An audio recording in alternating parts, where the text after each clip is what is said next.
బాలీవుడ్లో one of the cute couple అయిన ఐష్ అభిషేక్ విడిపోతున్నారన్న న్యూస్ సెన్సేషన్ క్రియేట్ చేస్తుంది.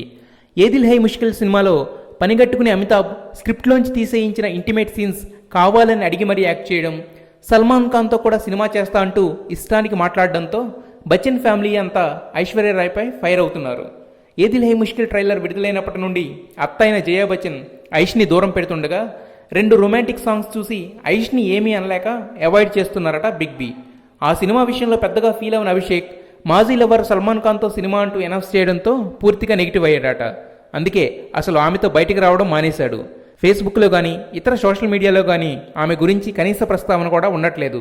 దాంతో ఈ డివోర్స్ న్యూస్ నిజమేనేమో అనే అనుమానాలు కలుగుతున్నాయి. ప్రస్తుతం బాలీవుడ్లో డివోర్స్ ట్రెండ్ నడుస్తుండటంతో అభిమానులు ఆందోళన పడుతున్నారు.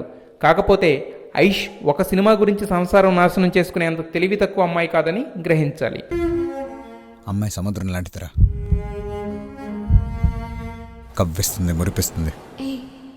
నేను నీకు నచ్చలేదా? ఏముందవరా, దేవతరా తను. చేతనైతే మనం అందరూ చేపలు పట్టుకోవాలి కానీ చెయ్యంది వద్దురా.